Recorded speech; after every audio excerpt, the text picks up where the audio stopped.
everybody, so today I'll be showing you about padding.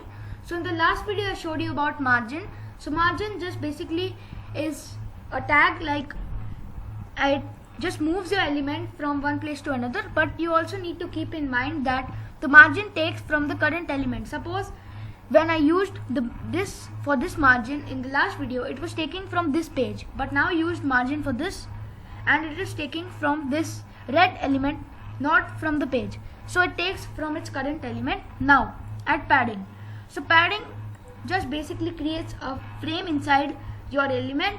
So now I'll just use this inspect feature to show you, and yeah, go in the body D2 and you can see the frame is very big over here. That's why the space is reduced. You might think that it's very big, but it's not. In fact, it's reduced. Only this much size is available now. Now I'm going to just decrease this padding and you will see that it's getting smaller. And now I'm going to the padding. Now you can see that the frame is small and it has more space. Now I'm giving it as maybe 2px. You can see that the frame is very light. Now I'm giving it as 10px, 12px. You can see that the frame gets thicker. It also gets bigger, but the size gets reduced. So if it's getting big, if you're thinking that I have more space to write, then you're wrong. It's actually getting you smaller spaces to write. So that is why you always need to keep your padding a little low, not 40px. Maybe you can keep it 5-10px according to your choice, but I recommend you to keep it 5-10px, so that looks good. And if you give it a lot, then the space is going to reduce. And also I just wanted to tell you guys that if you have problem in alignment, then use this inspect feature. This feature is very helpful, as you can get the live data from here. Suppose I'm giving it here, then it's moving.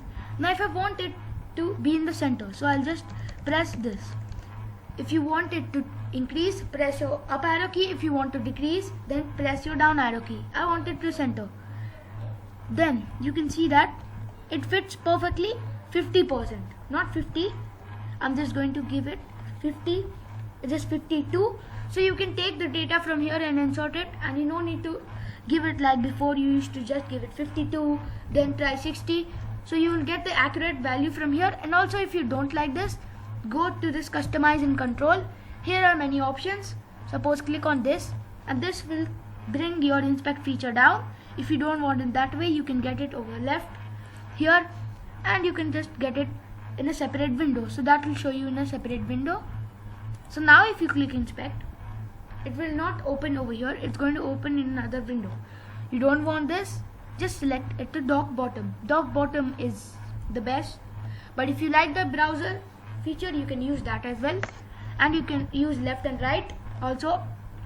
And another thing that I wanted to tell you is that when you're working with something, and suppose you're learning something or you're watching a video and trying to make something, instead of just pausing the video and going and coding over here, you can just show windows side by side and you can see over here. You can understand the video here and then you can try your code out here. So that's it for today guys, and hope you like my video. Please like, share and subscribe. Bye bye.